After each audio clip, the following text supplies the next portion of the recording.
नमस्कार। बिहार तक में आपका स्वागत है और मैं हूं सुजीत। आज बात जेडीयू की इसलिए बात कर रहे हैं क्योंकि जेडीयू का प्रदर्शन विधानसभा में काफ़ी बेहतर रहा, लोकसभा में भी काफ़ी बेहतर रहा। लेकिन पार्टी के स्तर पर अगर देखें तो संगठन के स्तर पर जेडीयू का जो क्रियाकलाप है वो मतलब काफ़ी उदासीन नज़र आता है। ठीक है, पार्टी सफलता प्राप्त कर रही है, लेकिन आप अगर नज़र डालें तो समझ लीजिए कि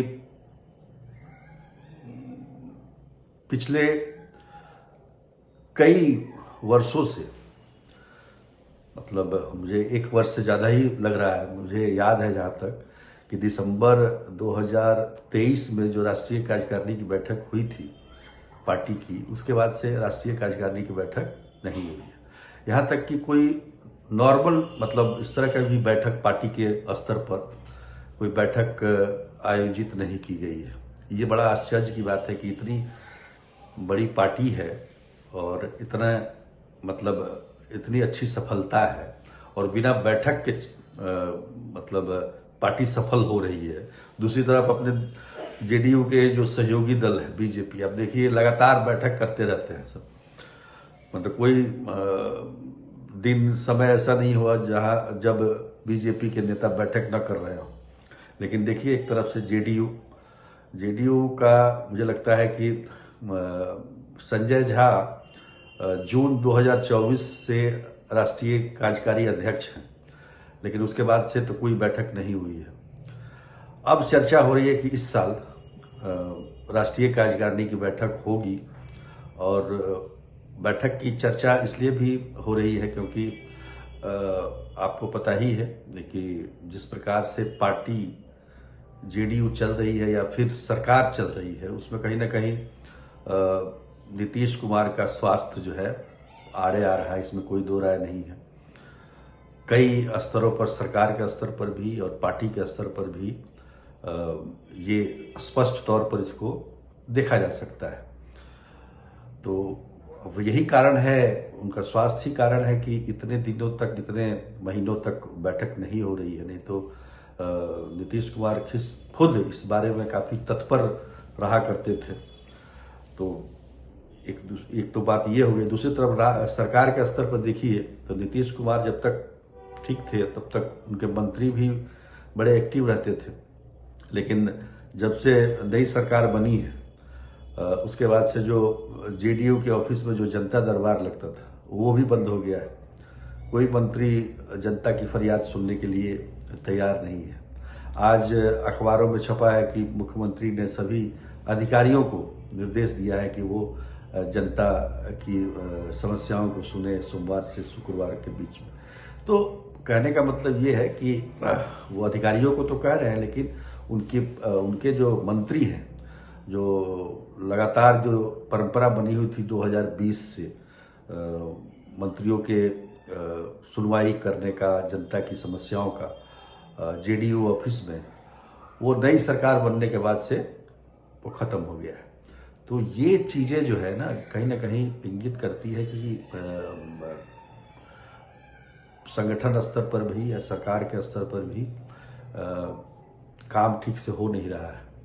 लेकिन इसका उपाय क्या है? इसका उपाय तो एक ही कहा जा रहा है कि नीतीश कुमार के बाद उनके बेटे निशांत कुमार को राजनीति में लाया जाए, और इसके लिए प्रयास लगातार जारी है। लोगों के जो उनके समर्थक हैं, जो जेडीयू के कार्यकर्ता हैं, वो लगातार इस बात के लिए पोस्टर बैनर हर जगह लगा रहे हैं कि भाई निशांत कुमार को पार्टी में शामिल किया जाए, क्योंकि अगर परिवार का कोई व्यक्ति रहेगा तो पार्टी बच सकती है।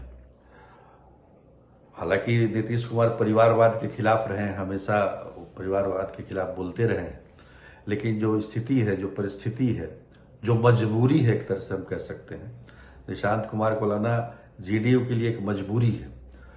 तो ये राष्ट्रीय कार्यकारिणी की जो बैठक होगी, ये इस मायने में काफ़ी महत्वपूर्ण होगी। इस बार कहा जा रहा है कि मार्च अप्रैल के महीने में ये बैठक हो सकती है। एक दो दिनों में इसकी स्पष्ट तारीखें आ जाएंगी। लेकिन ये काफ़ी महत्वपूर्ण बैठक होगी, एक ट्रांसफॉर्मेशन की बैठक, मतलब एक तरीके से आप देख लीजिए तो ये कहा जा सकता है। निशांत कुमार खुले तौर पर, वैसे तो उनकी गतिविधि काफ़ी बढ़ी हुई थी चुनाव के दौरान, चुनाव के बाद भी शपथ ग्रहण समारोह में भी वो उपस्थित दिखे और कई जगहों पर कई समारोहों में उन्होंने सार्वजनिक तौर पर शिरकत की। जेडीयू के कई नेता लगातार ये बात बोलते ही रहे हैं कि निशांत कुमार को राजनीति में आना चाहिए।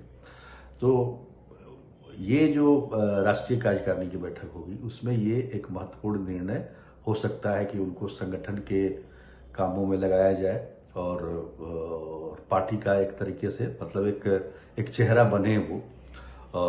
तो काफ़ी कुछ जो है हो सकता है इस दौरान, और इसलिए हमने चर्चा की कि बीजेपी को देख लीजिए आप, बीजेपी लगातार बैठकें करती रहती है, लगातार उनके जो है पार्टी की जो गतिविधियां जो है चलती रहती हैं। लेकिन जेडीयू के ऑफिस में जाइए तो सन्नाटा आपको मिलेगा जेडीयू में। वैसे ही अब बिना कुछ किए ही जब सफलता मिल रही है तो करने की जरूरत क्या है। तो निश्चित तौर पर पार्टी के, हालांकि इस बीच में सदस्यता बनाने का नए सदस्य बनाने का अभियान शुरू किया जेडीयू ने, और लक्ष्य ये रखा है कि 1 करोड़ से ज़्यादा सदस्य बनाएंगे। लेकिन नीतीश कुमार के जो वोट, उनका जो वोट बैंक है, उसको किसी सदस्यता की जरूरत नहीं है, उसको एक सुरक्षा का भाव होता है, और यही वजह है कि वो लगातार वोट करते रहते हैं। लेकिन चूंकि स्वास्थ्य पहले जैसा नहीं रहा नीतीश कुमार का, जो मतलब स्थिति है, और उसका स्पष्ट रूप से हम कह सकते हैं कि उसका असर सरकार पर भी दिखाई दे रहा है, और संगठन, मतलब जेडीयू जो पार्टी है उस पर भी दिखाई दे रहा है। तो निश्चित तौर पर ये जो राष्ट्रीय कार्यकारिणी की बैठक होगी वो हम कह सकते हैं कि एक बड़ा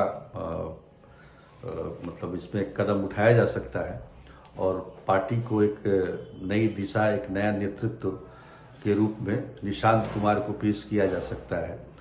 तो कुल मिलाकर जो पार्टी की स्थिति है, जो जेडीयू की स्थिति है, तो उसमें हम इस बात को कह भी सकते हैं कि निशांत कुमार को पार्टी में लाना मतलब एक तरह से पार्टी की मजबूरी है, और निश्चित तौर पर इस बात को जेडीयू के सभी नेता अच्छी तरीके से समझते भी हैं।